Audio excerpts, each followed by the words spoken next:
Back in the day, they used to bang two rocks together, two kind of flinty looking stones together, and you would get a spark, and so you would ignite and light a fire, or they might rub sticks together and light a fire. Each way you look at that, there's a form of interaction, and really it's the interaction that lights the fire. Now, you might, if you've ever tried this, I remember years ago we used to bash a lot of stones about just to see if you could get a spark, smash them about on hard concrete to see if a spark would come up, and indeed they did. You see films of where someone lights a fire with a kind of a bow with like a bow with string on it, and they wrap it around the stick and turn it really fast to create friction, and so they light a fire. So it's largely the interaction is important there in lighting a fire. Now you might try that, and I tried the stick method, but I never, I can must confess, didn't quite light a fire. I remember my friend had some boots on once, and they had like old army boots.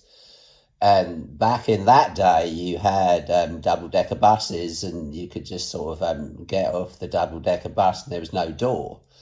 Well, he had these boots that had iron studs under the on the soles of the boots, and he used to certainly create a spark because he'd hang off the back of the bus and slide along on these old army boots with the iron on the soles of them, and the sparks during the night would fly into the night. So there's all kinds of unorthodox ways you can light a fire. You might say today the more orthodox, if that's the right method, the natural method now is simply to turn to electricity, and even with a gas stove you do create a spark to light the flame there still, as we do with our gas oven. You simply press a button, it creates a spark via electricity, and this ignites the gas, of course, and then you cook your food. Well, the thing is, with spiritual interaction is the thing. There has to be a form of interaction in that something appears to change, which brings in the spark, which brings in the flame, which brings in the fire. And this is interesting when you look at these visitations via angels of how they came in and the circumstances being at the time when suddenly these angels intervened in a pressing problem. And usually they intervene in times of great suffering and great hardship when there's an outcry. So you get these times when indeed there is indeed an outcry to God. And of course, Jeremiah said, "You shall seek me and find me when you shall search me with all your heart."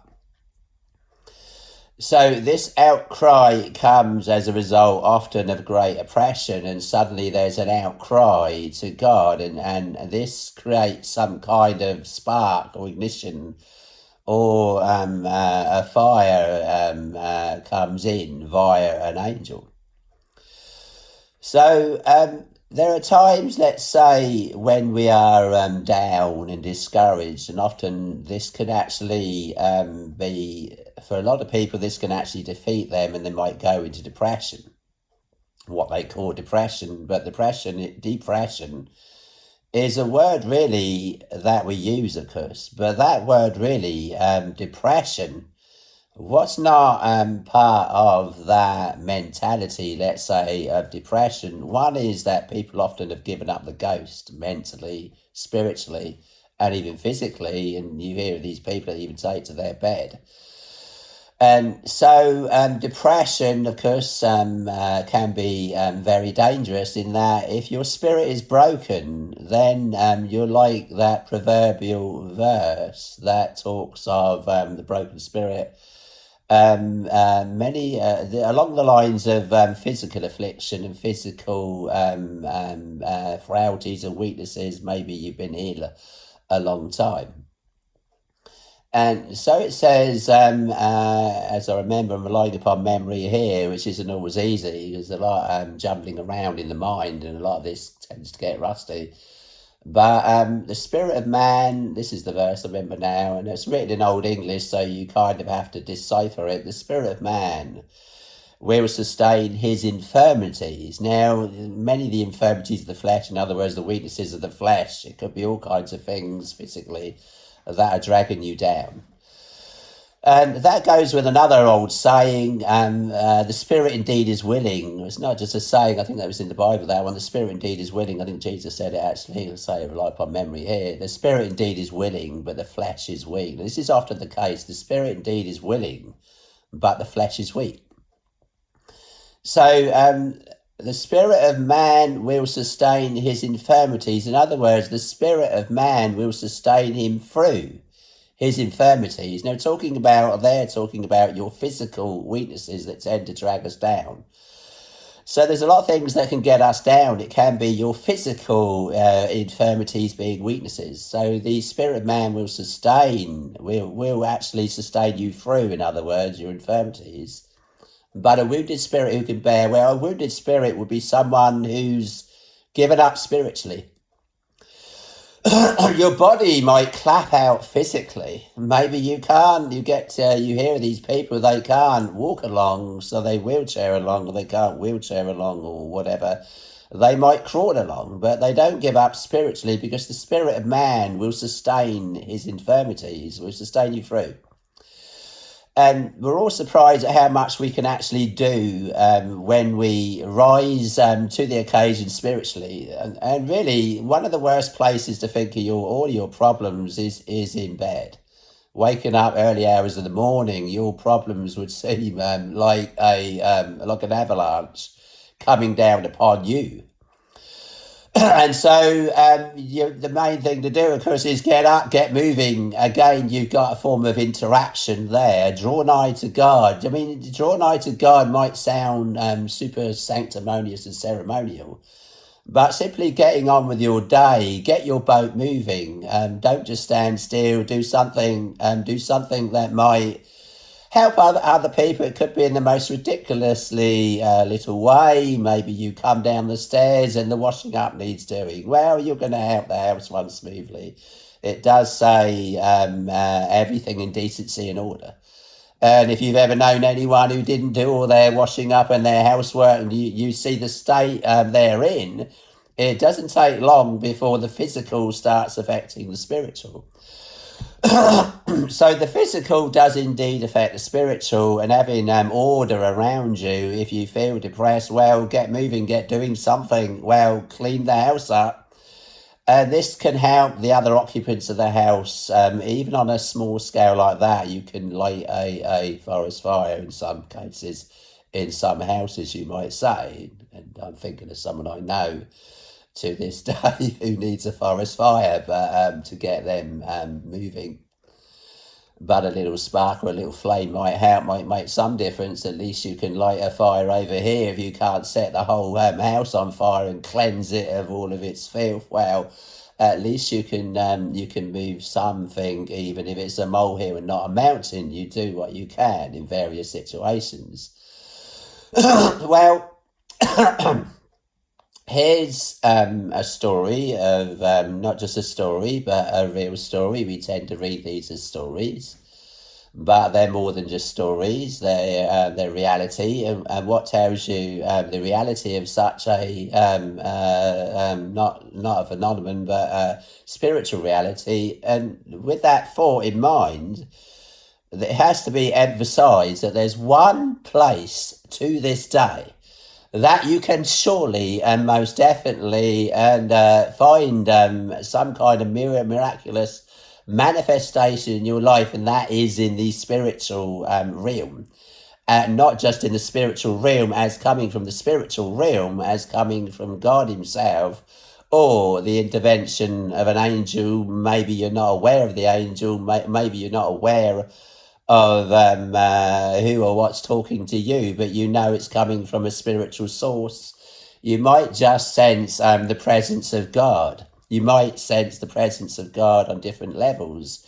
One day might seem closer, one day might seem further away, depending upon your own, largely upon your own walk in life and how you, where you're at spiritually would largely depend upon how close or how far away God is.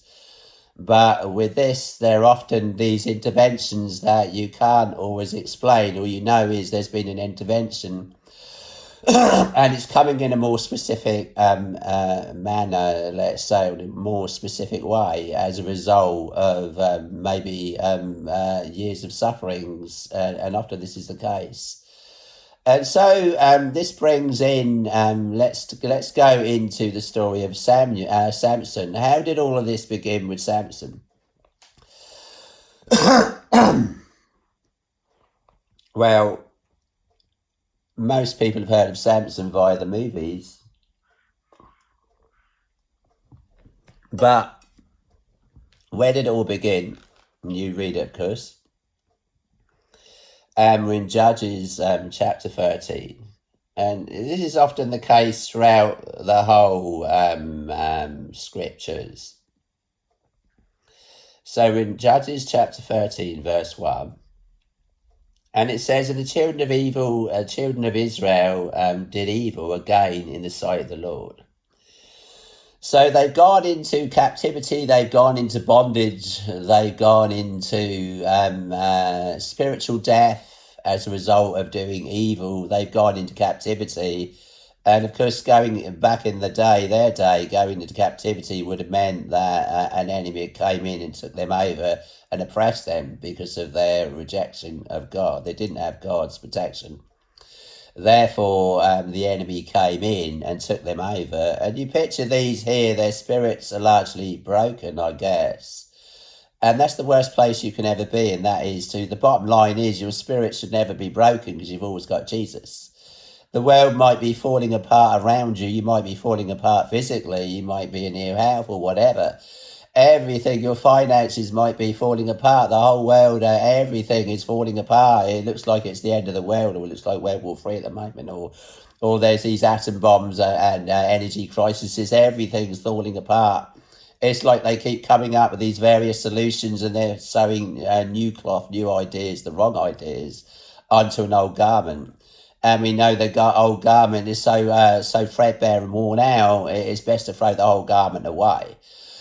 So all of these solutions on this old garment aren't going to work because new cloth will, if you've ever sewn new cloth onto an old garment, then the old garment simply frays and the new cloth takes away from the old garment, from the patching up, and it just simply makes it worse. So everyone knows we're really ripe for a world change, a world phenomenon that has to come in, a world change that has to come in, whereby really you throw away the old garment and bring in a new, and hence you have this hullabaloo going on to bring in the new age. But that won't be the new age. The real new age obviously has to come in through Jesus. And it won't be the new age, it'll be the 1,000-year reign of Christ on earth, and that will be the new garment. So, yeah, it even says that one day God's going to fold this whole thing up. The world, the stars, the sun, the moon, it's all going to be folded up like a garment, and then God's going to create a whole new heaven and a whole new earth. But this isn't until after the 1,000-year reign of Christ on earth that everything's going to wax that old. The rebellion of man on earth they're going to bring in a whole new order soon, whole new world order. But that's going to fail, and then you'll have this second coming of Jesus Christ, and then the 1,000-year reign of Christ on earth, and then man will rebel once again at the end of that 1,000-year reign of Christ on earth. And then God will bring down fire from heaven and cleanse everything up. And create, like a garment, God's going to just simply dissolve of it all and create a whole new heaven and a whole new earth. This is the grand end to the story in the Bible. Every story has to have an ending. And this is as far as the Bible goes with the grand ending and the climax of the great plan of God, where God finally comes down to earth and lives with mankind. And God there has created a whole new heaven and a whole new earth. For the former heaven and earth has all passed away. So like a garment, all renewed, all changed. Like the earth, like an old garment, just thrown away, and God creating a whole new heaven and a whole new earth. So chapter 13, and here's the children of Israel. Obviously, this is the story of the children of Israel. In other words, the children of Abraham, Isaac, and Jacob. Jacob had his name changed to Israel. And so you have the story of the children of Israel. And all of these miraculous things or not that happened to them, well, they weren't so miraculous when they were in rebellion against God.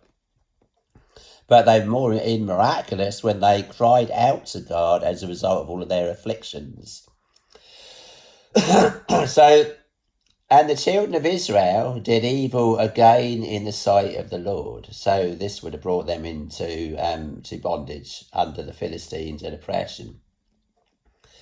And the Lord delivered them into the hand of the Philistines 40 years. So they've been 40 years in captivity to the Philistines. And there was so no doubt you picture here, as often is the case, they've been in all that time in oppression, just holding on and holding out, perhaps physically, and giving up spiritually. And then time goes by and they cry out to God. And then God brings in an answer to their prayers. And so God here is going to bring in Samson. Now, Samson, of course, had great physical strength, but we might not always have the faith to have great physical strength. But God willing, we can at least have the faith to have spiritual strength. We can still be strong spiritually. The bottom line in everything that you should sign on is that I don't give up spiritually. The devil wants you to give up spiritually. Your body might of its own accord give up physically. You might have some awful illness. The world around you might be giving up and getting into all of these vices and ills and everything else, and they've certainly given up spiritually. They've given up on God, and they're all turning to science, and they're all turning to war. They're all turning to their own way. They're all turning to their various economic solutions, and of course in England here we have economic solutions that have taken us down, practically taken us down the pan. So a man and his world, and Samson, actually, most people know of Samson for his great strength physically. But actually, few know of how Samson judged Israel 20 years. So they didn't have kings in those days. They would have had a judge. The judge was like the king. And Samson actually was a judge. So not only did he have great strength, he was a judge. And Solomon said, wisdom strengtheneth the wise more than 10 mighty men which are in the city.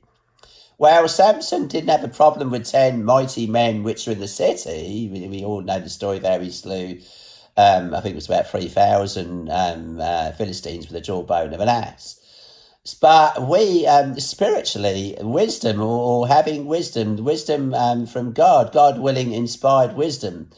And inspired wisdom is often written down by other people who had their wisdom, or what happened to them, their event, wiser after the event. And Samson was certainly wiser after the event. And interesting when you hear the story of Samson, of course, how he was wiser after the event. God willing, we can be wiser before the event and save ourselves so much trouble. But the interesting thing about the Bible is it doesn't just talk about all of their victories and make all of this shiny and glossy and nice.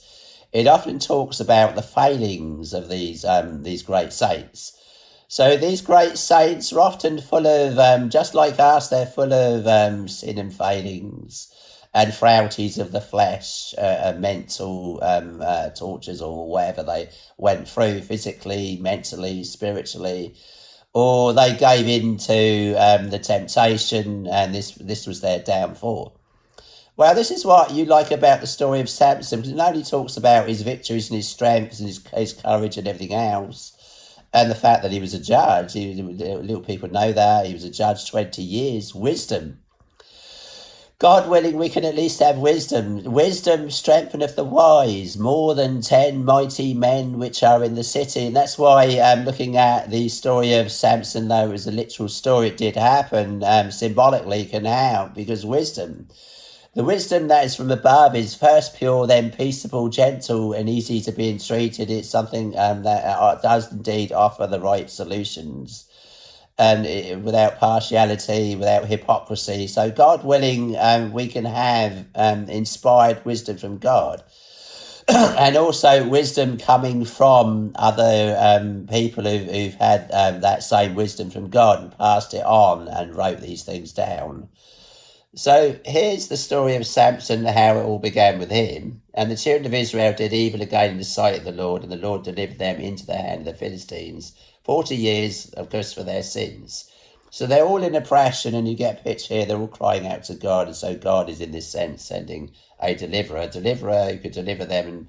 And he wasn't. In fact, you think, well, I guess Samson was, in a sense, they'd all given up the ghost. And as you read along here, they'd all given in and were becoming complacent, used to their oppression, used to their slavery, used to their chains, and used to being towered over and ruled over by the Philistines. So their life was mud, and they just got used to it. But they appear to have been crying out to God in spite of all of that, you might say. And there was a certain man of Zorah, of the family of the Danites, whose name was Manoah, and this is Samson's eventual dad. And his wife was barren and bare not. Often the case in the Bible, the wife was barren. She couldn't have children. So this really, you think, well, if you've been in a situation for so long, as is often the case with a lot of these women in the Bible, they were barren. Elizabeth was barren. Sarah, Abraham's wife, was barren. And this one here, Manoah's wife, was barren, couldn't have children. But this no doubt made her cry out to God. Again, she's crying out to God for a miracle. And so she has a miracle baby. It's often the case that they cry out to God and then they have a miracle baby. Sarah cries out to God and she has a miracle baby, and Isaac's born. Elizabeth cries out to God and she has a miracle baby, and John the Baptist was born. Samuel's mother cried out to God and she has a miracle baby, and Samuel was born.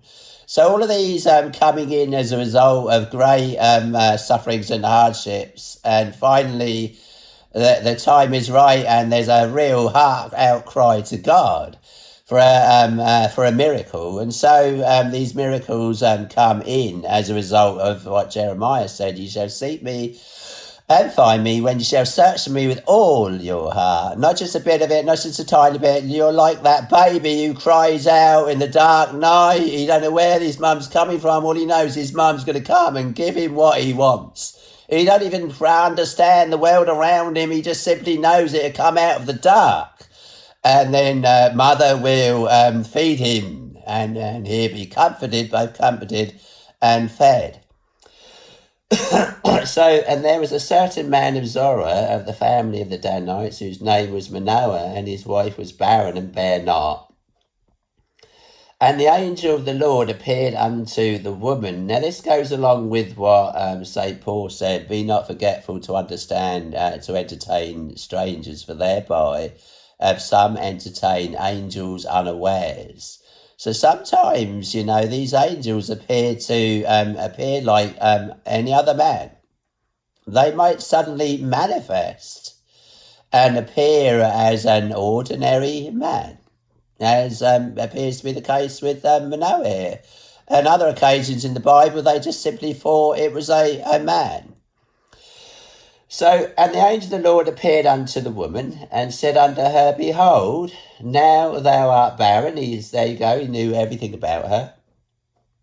So her case had come up in the spirit world there. And this angel had no doubt had other conversations out there and knew all about her, that she was barren.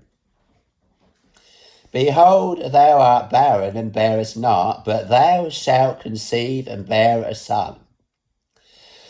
Now therefore beware, I pray thee, and drink not wine nor strong drink, and eat not any unclean thing. Which obviously makes sense when you're pregnant. This is going to be a miraculous baby, and if you're pregnant, don't drink lots of strong wine and stuff, and don't drink eat anything unclean.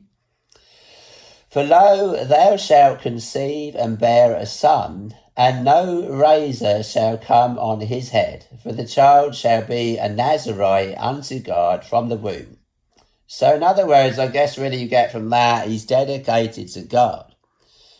She no doubt had this child eventually, and she dedicated him to God. No razor shall come on his head, for the child shall be a Nazarite. In other words, he's dedicated to God, and what symbolises his dedication to God is the fact that he's got long hair. He doesn't cut his hair ever.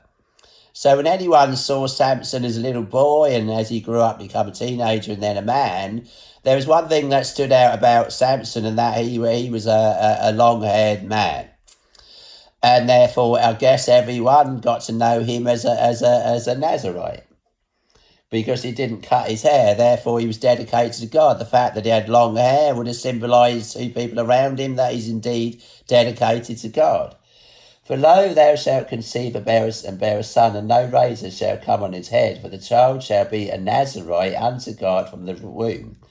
And he shall begin to deliver Israel. And where is it now? And he shall begin to deliver Israel out of the hand of the Philistines. You think, well, look, there he is. He's beginning to deliver the children of Israel out of the hands of the Philistines. Wasn't there anyone else that's going to deliver the children of Israel out of the hands of the Philistines? Had they all given up the ghost? Had they all given up spiritually? Had they all just simply resigned themselves to their fate and felt there was no other way out? Well, here was of course this miraculous baby who was going to grow up to be Samson, and he was going to start the ball rolling. He was going to light the fuse, which would eventually create the explosion, or create the fire, whichever way you want to look at it.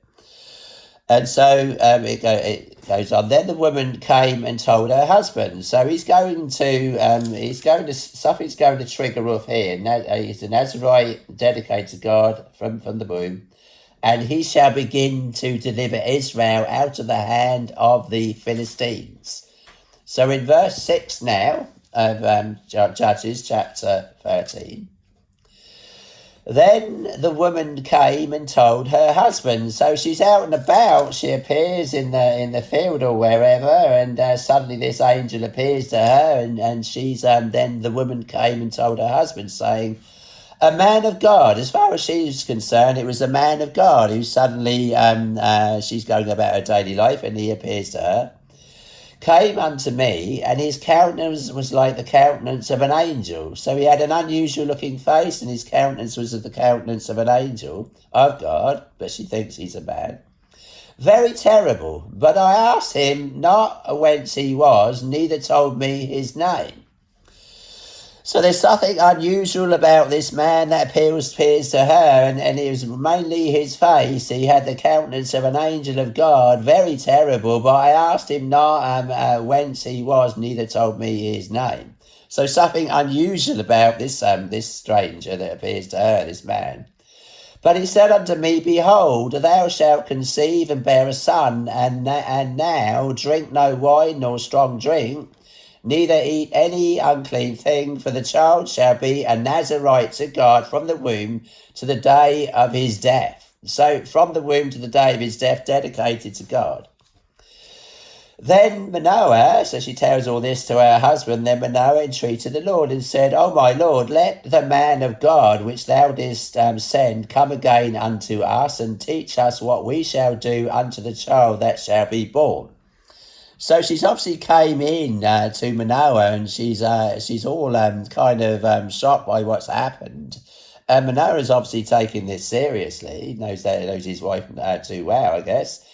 And God hearkened to the voice of Manoah, and the angel of God came again unto the woman. So and what's happening now? Then Manoah entreated the Lord. So Manoah is praying to the Lord and said, "O my Lord, let the man of God which thou didst send come again unto us, and teach us what we shall do unto the child that shall be born."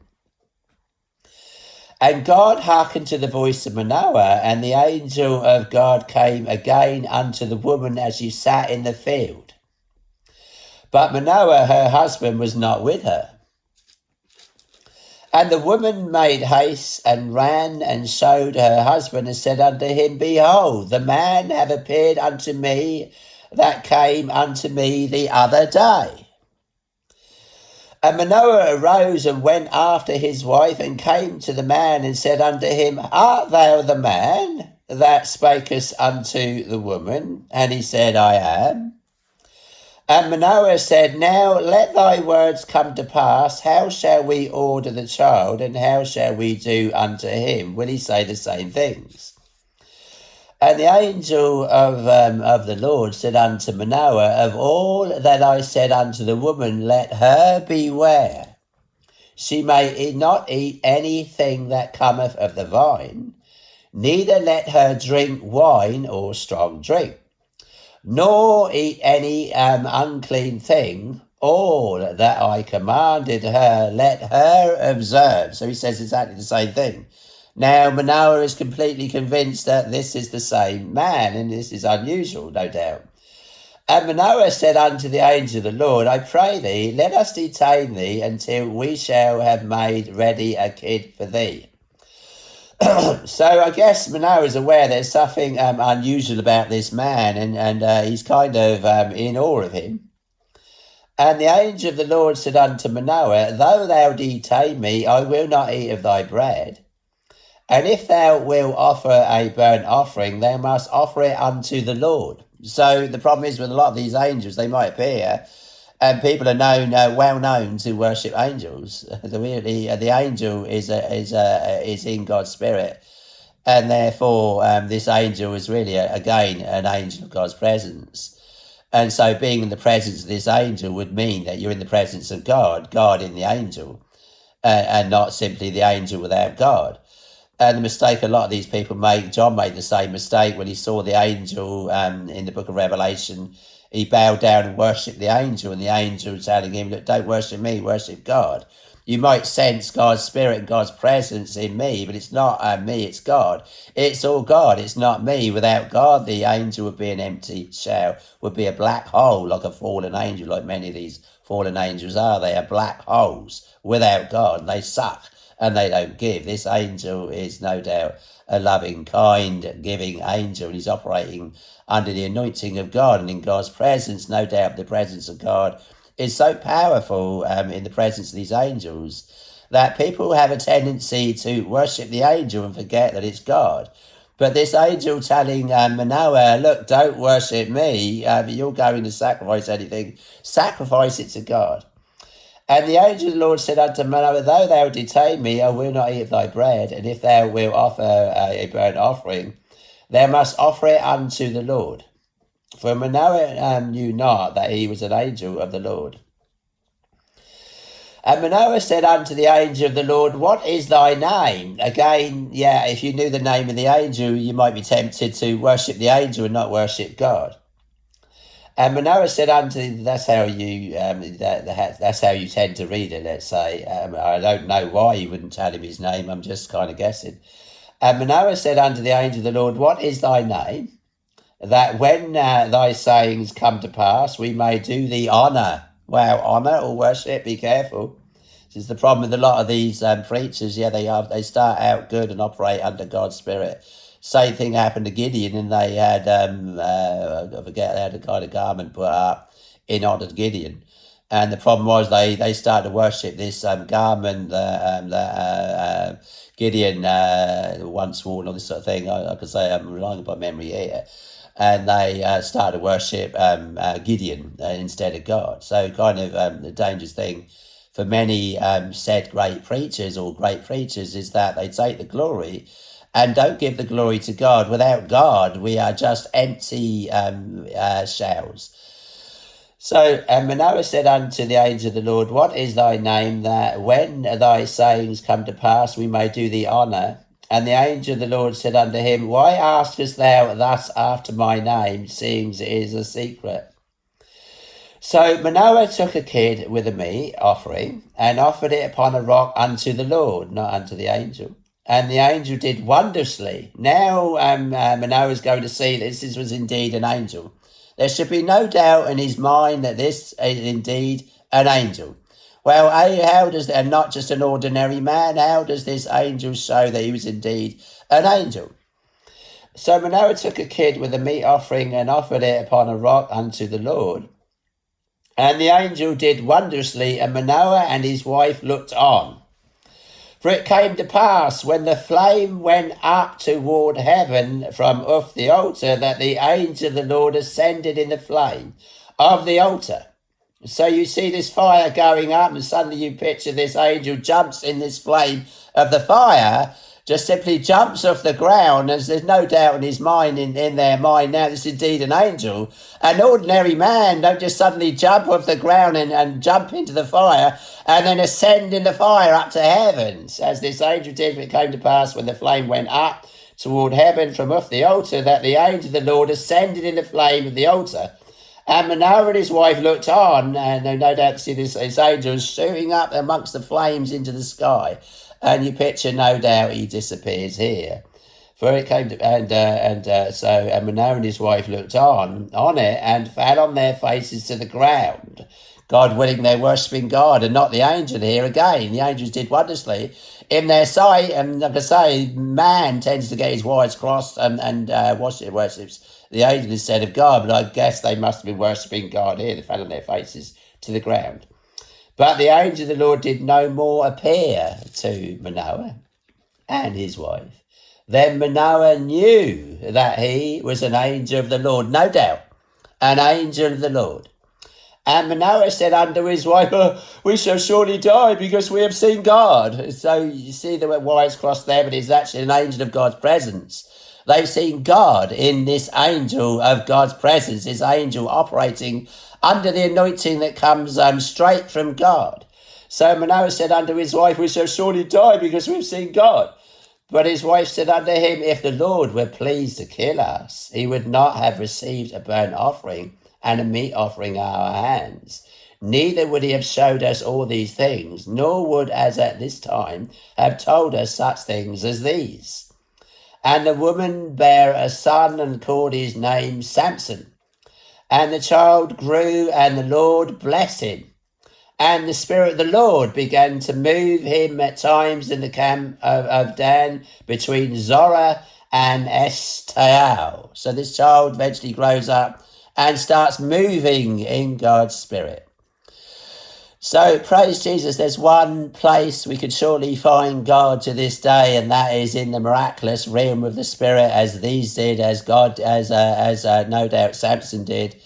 And he dedicating his life to God and staying yielded to God all of his life until he had a downfall towards the end. But at the end of the story was, of course, again miraculous when he pushed down the two pillars and killed and slew more in his death than in his life. The Philistines had obviously caught him.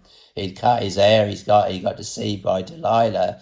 He gave up his vows, his promise to God, his dedication to God, and fell for the seductive lusts of the flesh in giving in to Delilah. Like it says, again, you can draw parallels, symbolic, like it says again in the Proverbs, for she have cast down many wounded.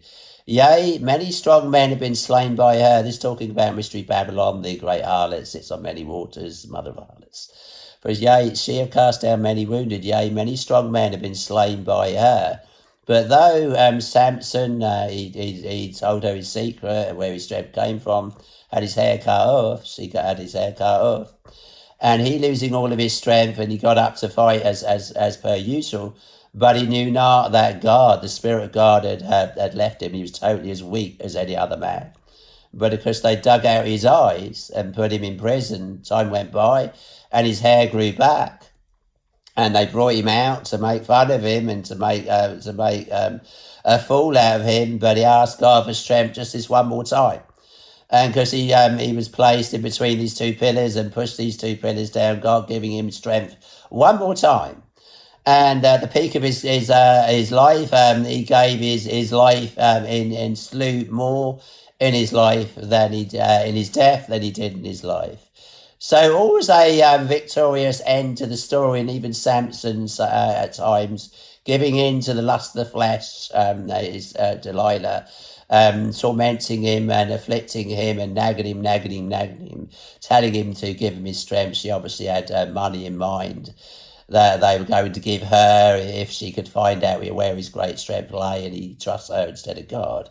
But that was his downfall. But time went by, and he's wiser after the event, and asked God for strength one more time, and pushed down the two pillars and brought down the whole house, worshipping Dagon, and slew more in his death than he did with his life. So praise Jesus.